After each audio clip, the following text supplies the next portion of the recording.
Esquizofrenia é um transtorno psiquiátrico grave e que vem sido estudado desde a antiguidade por chamar muita atenção as pessoas com esquizofrenia, as pessoas em um surto, que a gente chama de surto psicótico.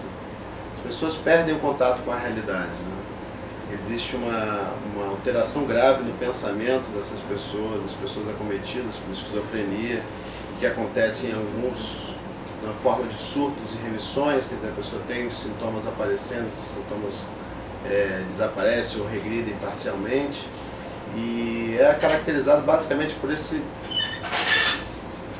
desconexão entre a realidade, entre o que é real e o que está no mundo da fantasia, no mundo dos delírios. Tá? Então, o indivíduo com esquizofrenia, num surto agudo, ele pode desenvolver uma quebra com a realidade, ele pode começar a pensar que pessoas estão me perseguindo, que a televisão está falando com ele, que existe algum tipo de conspiração contra essa pessoa. Isso é um quadro bastante florido, um quadro que aparece bastante. Por outro lado, a esquizofrenia pode surgir também, pode estar relacionada no caso que a pessoa vai se retraindo, ela passa a ter uma dificuldade cada vez maior de se comunicar, de se entrar em contato com outras pessoas. Essas pessoas ficam muitas vezes isoladas, infelizmente, com dificuldade de se manter em contato mesmo com a família, o relacionamento familiar. E a gente espera cada vez mais que a sociedade, que o sistema de saúde consiga prover residências assistidas para essas pessoas, porque elas estão numa condição que é realmente difícil para a família, para os mesmos profissionais que estão junto a esses pacientes de lidarem com isso.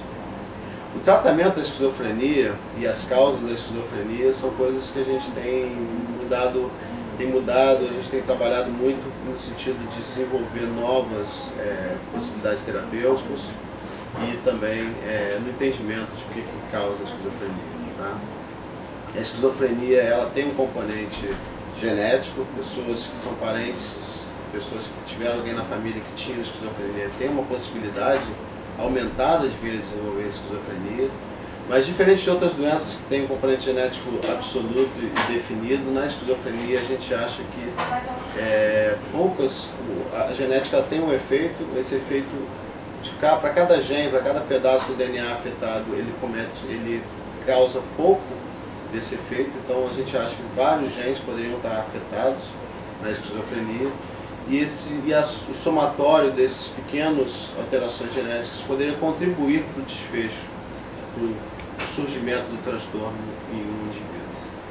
Entretanto, além desse componente genético, é bastante claro que existe um componente ambiental, existe um componente do ambiente que influencia no desenvolvimento da esquizofrenia. Indivíduos que teoricamente teriam genéticas iguais, quer dizer, os gêmeos chamados univitelinos, que vieram do mesmo zigoto, que vieram tem o mesmo material genético, nem sempre, se um tem esquizofrenia, o outro também vai desenvolver esquizofrenia.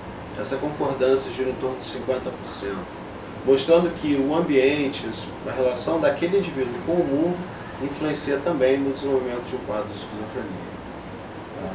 Até mais ou menos 50, 60 anos atrás, a gente não tinha tratamento eficaz para a esquizofrenia. Os pacientes eram colocados em instituições onde eles eram literalmente presos e retirados do contato com a sociedade, e se esperava que os sintomas regredissem. Em alguns casos isso acontecia, essas pessoas retornavam para a sociedade, em outros casos não. Pessoas passavam décadas presas dentro dos antigos manicômios.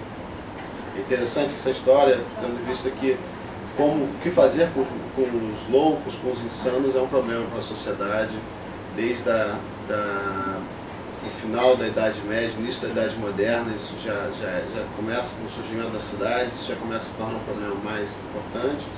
E é interessante que mesmo na Europa existia um período no qual essas pessoas eram presas em navios e ficavam circulando entre as cidades.